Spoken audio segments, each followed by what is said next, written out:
Olá! Na aula anterior nós vimos que a principal função das mitocôndrias é a síntese de ATP. Nesta aula nós veremos como que a energia extraída a partir da oxidação de moléculas biológicas permite a geração de elétrons de alta energia que são mantidos em moléculas de NADH e FADH2, visto que ambas as moléculas vão ceder esses elétrons para a cadeia transportadora de elétrons.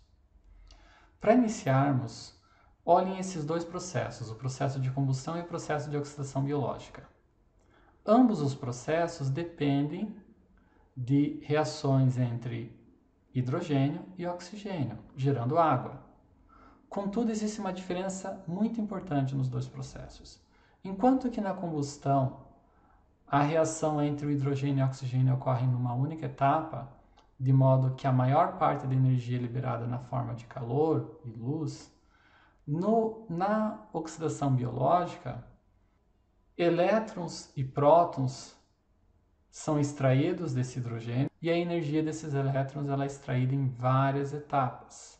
O fato de haver essa extração de energia em etapas permite que boa parte dessa energia seja armazenada numa forma útil. Energia útil no sistema biológico é aquela energia capaz de realizar trabalho, que é chamada então de energia livre de Gibbs.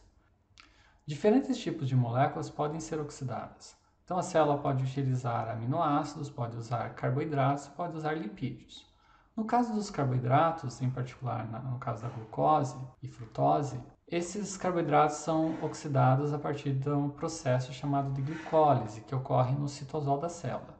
Esse processo envolve 10 reações químicas e, de forma resumida, nesse processo a glucose ela é clivada e no final é gerado 2 moléculas de piruvato, sendo que como produtos resultantes da reação nós temos a geração de NADH e ATP. 2 moléculas de NADH para cada molécula de glucose e o saldo líquido de 2 moléculas de ATP. Vejam que é uma quantidade bem pequena de ATP. Essas moléculas de piruvato podem ser importadas então para a mitocôndria. E o que acontece quando essas moléculas são importadas para a mitocôndria? Olhem essa parte inicial do esquema. O piruvato ele pode ser convertido em acetil-CoA. E nesse processo é gerado CO2 e é gerado NADH.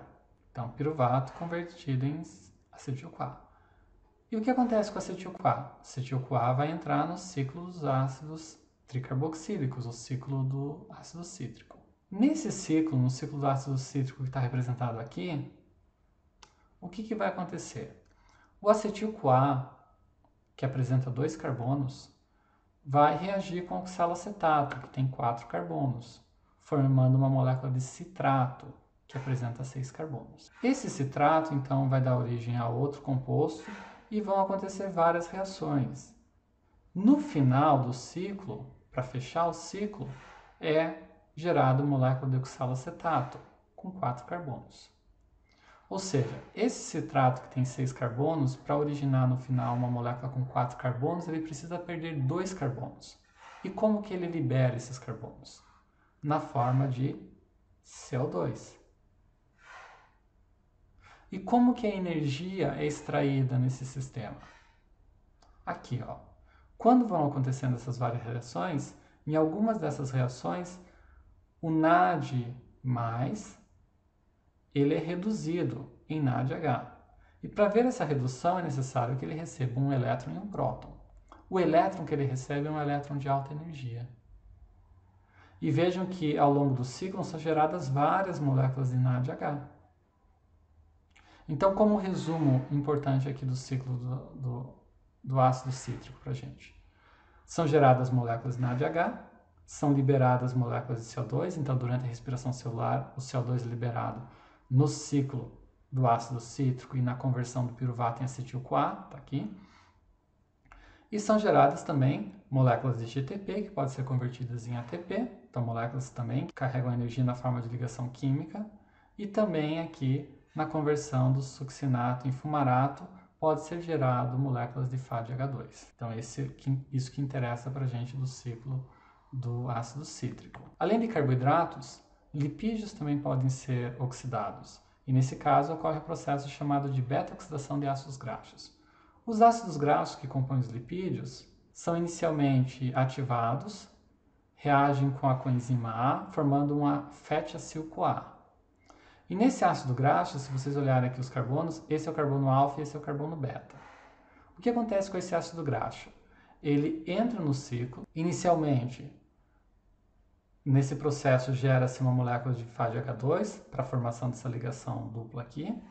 Na sequência, há uma modificação. Dessa modificação aqui, desse grupamento hidroxila para esse grupamento cetônico aqui, é gerado um NADH. E, na sequência, ocorre a clivagem no carbono beta, por isso beta-oxidação, gerando um acetil-CoA.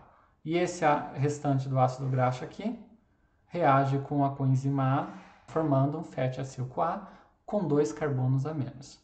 Esse fatty acil-CoA continua no ciclo até que ele seja completamente reduzido em moléculas de acetil-CoA. Então, como produtos importantes da beta-oxidação de ácidos graxos, nós temos geração de FADH2, NADH e acetil-CoA. O que acontece com a acetil-CoA?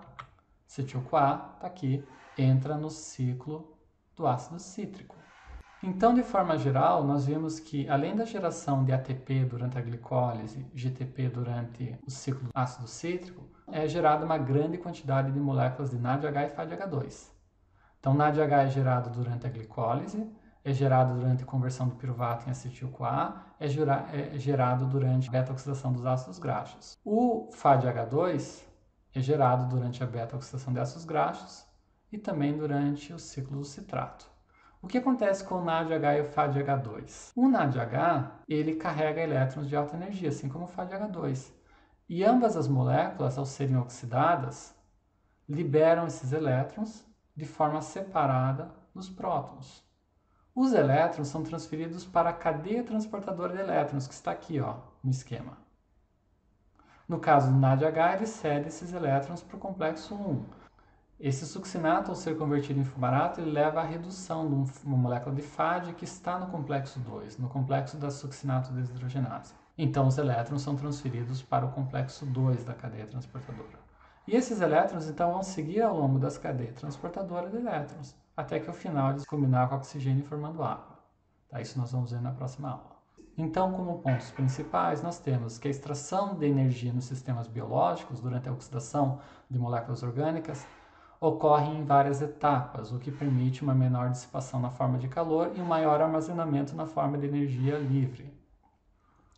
Durante a glicólise são geradas moléculas de ATP, 2 moléculas de ATP para cada glucose oxidada, moléculas de NADH, 2 moléculas de NADH e 2 moléculas de piruvato. Na mitocôndria, o piruvato ele é convertido em acetil-CoA, gerando NADH. Os ácidos graxos também podem ser metabolizados na mitocôndria através da beta-oxidação de ácidos graxos, gerando acetilcoenzima A, moléculas de NADH e FADH2. E o acetil-CoA gerado durante esses 2 processos pode ser usado no ciclo do citrato para gerar GTP, NADH e succinato. O NADH e o FADH2, gerado em grande quantidade, são bons doadores de elétrons para a cadeia transportadora de elétrons, que é o assunto que nós vamos ver na próxima aula. Até mais!